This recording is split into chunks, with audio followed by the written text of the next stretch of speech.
महात्मा बुद्ध कहते हैं कि मनुष्य अपनी ही तरह सबका सुख दुख जानकर न तो खुद किसी को मारे और न दूसरों को मारने के लिए उस्काए। लक्ष्मी सिन्हा, बिहार, पटना। राष्ट्रीय लोक जनशक्ति पार्टी के प्रदेश मीडिया प्रभारी सह प्रदेश संगठन सचिव महिला प्रकोष्ठ श्रीमती लक्ष्मी सिन्हा ने बुद्ध जयंती के अवसर पर संपादक बंधुओं से बातचीत में कहा कि बुद्ध पूर्णिमा के दिन ही गौतम बुद्ध का जन्म हुआ था।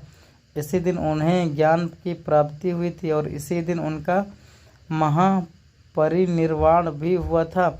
महात्मा बुद्ध ने जीवन जीने के अनेक सूत्र भी दिए हैं। धम्मपद में इनका सुंदर संकलन मिलता है। मनुष्य के आचरण के लिए मन की प्रधानता बनाते हुए वो कहते हैं कि सब कुछ मन से शुरू होता है और मनोमय है। अगर कोई दृष्ट मन से बोलता या करता है, दुख उसका पीछा करता है। वैसे ही जैसे बैलगाड़ी का पहिया उसे खींचने वाले भाई के पीछे पीछे चलता है।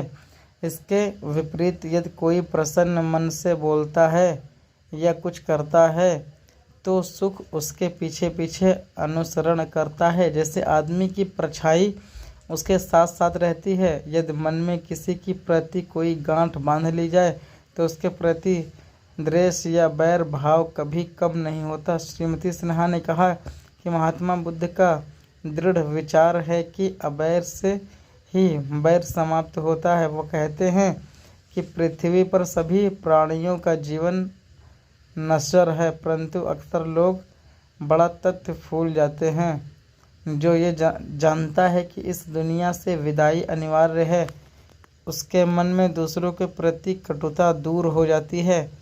असकृत जैसी अग्नि नहीं रहती और द्वेष जैसा मल भी नहीं एकत्र होता है। इसी तरह यदि जीवन में अपरिग्रह यानी ज़रूरत से ज़्यादा संग्रह न करना आ जाए तो लोग सुखी जीवन बिता सकेंगे। पारस्परिक संबंधों के बारे में धम्मपद में कहा गया कि विजय से दूसरे के साथ बैर जन्म लेता है और पराजित आदमी दुख नींद सोता है, किंतु जो जय और पराजय दोनों से परे रहते हैं वो चैन से सुख की नींद सोता है। शांति से बड़ा कोई सुख नहीं होता। महात्मा बुद्ध की सीख है कि अक्रोध से क्रोध को, भलाई से दुष्ट को, दान से कंजूस को, आप सच से झूठ को जितना चाहिए, चूँकि सबको अपना जीवन प्रिय होता है और सब जीवन अपने लिए सुख की कामना करते हैं। इसलिए बुद्ध कहते हैं कि मनुष्य अपनी ही तरह सबका सुख दुख जानकर ना तो किसी को मारे और ना दूसरों को मारने के लिए उकसाए।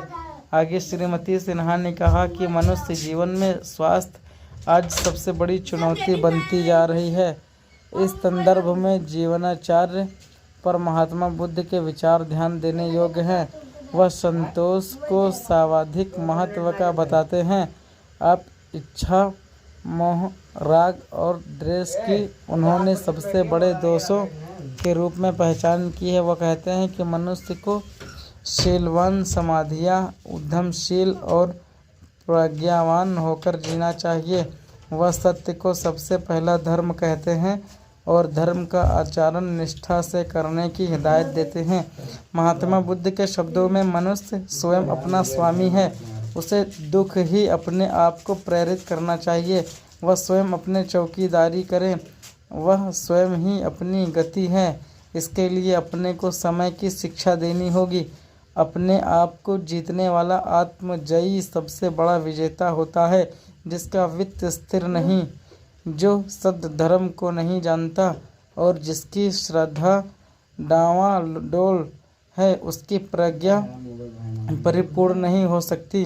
योग से प्रज्ञा की वृद्धि होती है। जिससे प्रज्ञा नहीं होती उसे ध्यान नहीं होता, जिसे ध्यान नहीं होता उसे प्रज्ञा नहीं होती। बौद्ध चिंतन में व्यक्ति के उत्कृष्ट रूप को बोधिसत्व कहा गया है। बोधिसत्व वह व्यक्ति होता है जो अपने लिए नहीं बल्कि प्राणी मात्र को कल्याण के मार्ग पर लाना चाहता है। वह अपने दुखों से ही नहीं पार पाना चाहता बल्कि सबके दुख की निवृत्ति उसका लक्ष्य होता है। उसका ज्ञान उसे संसार से विरत नहीं करता। वह अपने सामने की कठिनाइयों और संघर्षों से मुठभेड़ कर उन पर विजय के लिए अग्रसर होता है। बोधिसत्व लोकोपकार में तत्पर रहता है। सब जीवों के कल्याण के त्याग ही उसका अभीष्ट होता है। जैसे कि नालंदा के आचार्य शांतिदेव ने बोधिचर्यावतार में कहा है, दूसरे प्राणियों को दुख से छुड़ाने में जो आनंद का अपार समुद्र उमड़ता है वही सब कुछ है। केवल अपने लिए नीरस मोक्ष प्राप्त करने में क्या रखा है। आज के अस्त व्यस्त समय की अंधेर भरी त्रासद घड़ी में ये विचार शीतल प्रकार की तरह शांति और ऊर्जा देती हैं।